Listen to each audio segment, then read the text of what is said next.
ಬೀಡಾಡಿ ದನಗಳ ಕಾಟಕ್ಕೆ ಬೇಸತ್ತ ಸಾರ್ವಜನಿಕರು.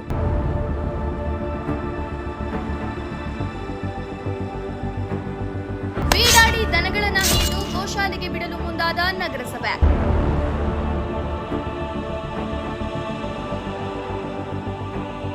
ಚಳ್ಳಕೆರೆ ನಗರದ ತರಕಾರಿ ಮಾರುಕಟ್ಟೆ ಮುಖ್ಯ ರಸ್ತೆ ಸೇರಿದಂತೆ ನಗರದ ತುಂಬೆಲ್ಲ ಸಾರ್ವಜನಿಕರಿಗೆ ಉಪಟಳ ನೀಡುತ್ತಿದ್ದ ಬೀಡಾಡಿ ದನಗಳನ್ನು ಹಿಡಿದು ಗೋಶಾಲೆಗೆ ಬಿಡಲು ನಗರಸಭೆ ಮುಂದಾಗಿದೆ.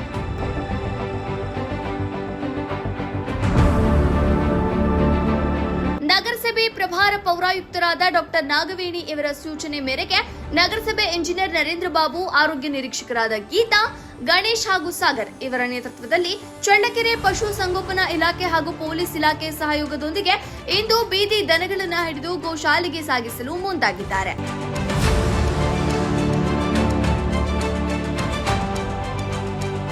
ಇದೇ ತಿಂಗಳು 24ನೇ ತಾರೀಕಿನವರೆಗೆ ಬೀಡಾಡಿ ದನಗಳನ್ನ ಹಿಡಿದು ಗೋಶಾಲೆಗೆ ಬಿಡಲಾಗುವುದು. ಬೀಡಾಡಿ ದನಗಳ ಮಾಲೀಕರು ಎಚ್ಚೆತ್ತುಕೊಂಡು ತಮ್ಮ ಜಾನುವಾರುಗಳನ್ನ ಬೀದಿಗೆ ಬಿಡದಂತೆ ನೋಡಿಕೊಳ್ಳಬೇಕು. ಇಲ್ಲವಾದರೆ ಬೀದಿ ದನಗಳನ್ನ ಮಾಲೀಕರ ಮೇಲೆ ಪ್ರಕರಣ ದಾಖಲಿಸಲಾಗುವುದು ಎಂದು ಪ್ರಭಾರ ಪೌರಾಯುಕ್ತೆ ಡಾಕ್ಟರ್ ನಾಗವೇಣಿ ಎಚ್ಚರಿಕೆ ನೀಡಿದ್ದಾರೆ. ನೀವು ಬಂದ ಮೇಲೆ ಸ್ವಲ್ಪ ಏನೇನೋ ಕ್ರಮ ಕೈಗೊಂಡಿದ್ರಿ, ಏನ್ ಮಾಡ್ಬೇಕಂತ ಅಂದ್ಕೊಂಡಿದ್ರಿ? ಈಗಾಗಲೇ ಮಾಲೀಕರುಗಳಿಗೆ ಯಾರ್ಯಾರು ಮಾಲೀಕರು ಅವ್ರಿಗಾಗಲೇ ನಾವು ನೋಟಿಸ್ ಕೂಡ ಕೊಟ್ಟಿದ್ದೀವಿ. ಈ ಹಿಂದೆ ಕೂಡ ಬಹಳಷ್ಟು ಬಾರಿ ನಾವು ಪೇಪರ್ಗಳಲ್ಲಿ ಪ್ರಕಟಣೆ ಮಾಡಿದ್ದೀವಿ, ಬೈಕ್ ಅನೌನ್ಸ್ಮೆಂಟ್ ಮಾಡಿಸಿದ್ದೀವಿ, ಲಿಖಿತವಾಗಿ ನೋಟಿಸ್ ಕೂಡ ಕೊಟ್ಟಿದ್ದೀವಿ. ಆದರೂ ಕೂಡ ಅವರು ಮತ್ತೊಂದು ಇಲ್ಲೇ ಬಿಡ್ತಾ ಇದ್ದಾರೆ. ಇದರಿಂದ ಸಾರ್ವಜನಿಕರಿಗೆ ತೊಂದರೆ ಆಗ್ತಾ ಇದೆ. ಮಾರ್ಕೆಟ್ ಏರಿಯಾದಲ್ಲಿರೋದ್ರಿಂದ ನಮಗೆ ಗ್ರಾಹಕರಿಗೂ ತೊಂದರೆ ಆಗ್ತಾ ಇದೆ, ಇಲ್ಲಿ ಸರ್ಕಾರಿ ಮಾರಾಟ ಮಾಡೋರು ಮಾರಾಟಗಾರರು ಕೂಡ ತೊಂದರೆ ಆಗ್ತಾ ಇದೆ.